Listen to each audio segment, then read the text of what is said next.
Рэйс «Паўночны полюс-Брэст» прымчаў ганаровага пасажыра Снягурку. Яшчэ не з пустымі рукамі, з чароўным чамаданчыкам, перапоўненым віншаваннямі і падарункамі. Але дзе ж самы галоўны чараўнік, які толькі від транспарту не выкарыстоўваў Дзед Мароз, каб трапіць на берасцейскую ёлку. Спачатку на катары, потым на кані, на цягніку і нават на машыне выратавальнікаў, а ў выніку феерычны ўезд Мароза ўразіў і малых, і дарослых. Неважна на чым, галоўнае, ён тут. Не мог дзядуля Мароз прапусціць такое свята напярэдадні тысячагоддзя Брэста. Вашему городу 1000 лет, а у меня есть 1000 помощников. Не ўсе, канешне, але многія з іх тут. Дзясяткі дзядоў Марозаў і Снягурак дапамагаюць галоўнаму чараўніку прынесці ў горад свята.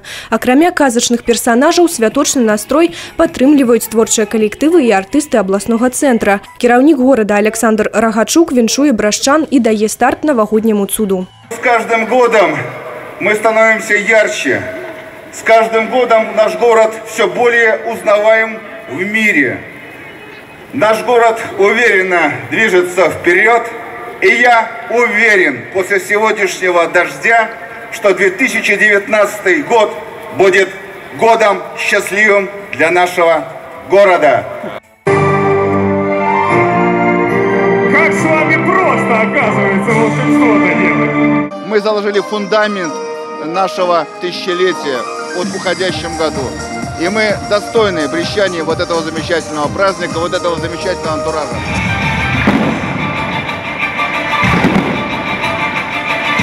Не абышлося і без святочнага салюта. Сотні берасцейцаў прыйшлі сюды ў чаканні казачнага відовішча і сапраўды яго атрымалі. С наступающим Новым годом!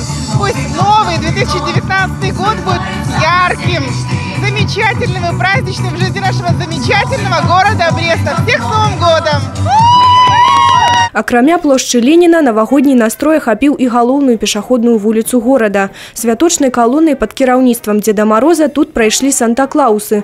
Такім музычным флешмобам сваё віншаванне брашчанам падарыў гарадскі духавы аркестр. Анастасія Кудзіч, Роман Філюціч, Владимир Казакоў, тэлерадыёкампанія «Брэст».